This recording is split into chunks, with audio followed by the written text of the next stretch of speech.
آج سب سے زیادہ مسئلہ یہ ہے کہ علم ہے عمل نہیں ہے. یہ نہیں ہے کہ علم نہیں ہے, علم ہے. بھئی کس کو نہیں پتا کہ نماز پڑھنی چاہیے؟ کس کو نہیں پتا کہ زمین سے اگنے والی فصل پر, نگلنے والی فصل پر 20واں حصہ دینا اللہ کا حق ہے؟ کس کو نہیں پتا کہ روزہ سال میں 1 مرتبہ اللہ کا حق ہے؟ کس کو نہیں پتا کہ مال تجارت میں 40واں حصہ دینا اللہ کا حق ہے؟ کس کو نہیں پتا؟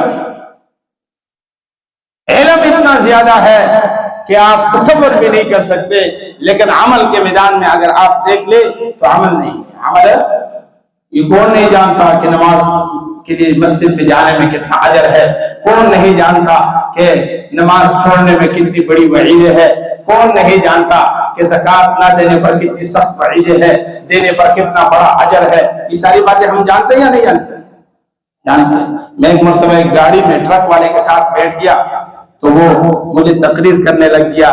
تقریر کرتا ہی جا رہا ہے, ساتھ ساتھ وہ چرس کو آگ لگائی اس نے, اور چرس کو آگ کے ذریعے سے وہ جو ان کا طریقہ ہوتا ہے نرم کر رہا ہے, اور پھر اس کے بعد اس کو سگریٹ میں ڈال دیا, بھر دیا, اور میں اس کے ساتھ بیٹھا ہوا ٹرک میں اگلی سیٹ پر, اس کے ساتھ وہ سگریٹ بھر کے اس کو آگ لگائی اور پینے لگ گیا, اور مجھے برابر تقریر کرتا رہا.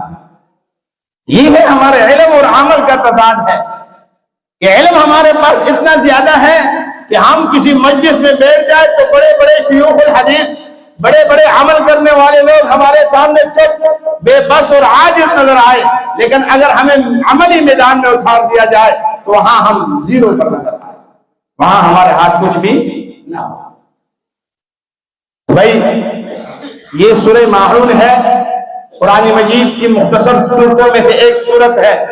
اس میں اللہ پاک رسول اللہ صلی اللہ علیہ وسلم کو ارشاد فرماتے ہیں, ارأیت الذی یکذب بالدین, اے محمد صلی اللہ علیہ وسلم کیا آپ نے دیکھا وہ آدمی جو آخرت کو جھٹلاتا ہے؟ ہم نے اس کی تفسیر آپ کے سامنے رکھی. جو آدمی آخرت کا عقیدہ رکھتا ہے اس کی زندگی سیدھی ہوگی, وہ قدم قدم احتیاط سے لے گا, بول میں احتیاط کرے گا, ہر معاملے میں احتیاط کرے گا. اور جس کے عقیدے میں آخرت کا عقیدہ نہ ہو, جس کے عقیدے میں باس بعد الموت کا عقیدہ نہ ہو, بے ڈنگی زندگی گزارے گا, مرضی کی زندگی گزارے گا, کمائے گا بھی مرضی سے, لگائے گا بھی مرضی سے, جوانی بھی مرضی سے گزارے گا, بڑھاپا بھی مرضی سے گزارے گا, اس کا دن بھی مرضی پر, اس کی رات بھی مرضی پر, اس کا ہر عمل ہر ادا مرضی پر ہوگی. اور جو رسول اللہ صلی اللہ علیہ وسلم کے دین کو ماننے والا اور اس عقیدے کو لانے والا کہ قیامت واقع ہونے والی ہے, ہم نے اللہ کے حضور پیش ہونا ہے, اپنے اعمال کا حساب دینا ہے, تو اللہ کے نبی نے فرمایا پھر وہ 4 سوالوں کی تیاری میں زندگی گزارتا ہے کہ زندگی اس نے کہاں گزارنی ہے, جوانی کہاں گزارنی ہے, مال کہاں سے کمانا ہے, مال کہاں پہ لگانا ہے, علم کہاں سے حاصل کرنا ہے, علم پر عمل کتنا کرنا ہے, کس کس علم پر عمل کرنے کی ضرورت ہے. یہ ساری باتیں وہ آدمی جس کا عقیدے میں آخرت کا عقیدہ ہو وہ کرے گا, اور جس کے عقیدے میں آخرت کا عقیدہ متزلزل ہو, کمزور ہو, وہ یہ سمجھتا ہے ممکن ہو کہ قبر میں سانپ بچھو ہو, ممکن ہو کہ یہ نہ ہو, وہ یہ سمجھے کہ ممکن ہو کل قیامت کے دن اللہ کے حضور کھڑا ہونا پڑ جائے, ممکن ہو کہ ہم کھڑے ہی نہ ہو جائے, تو پھر وہ آدمی عمل میں کوتاہی کرتا ہے. اب سردی آ رہی ہے, کس نے کہا کہ اب تیاری کرو سردی کی؟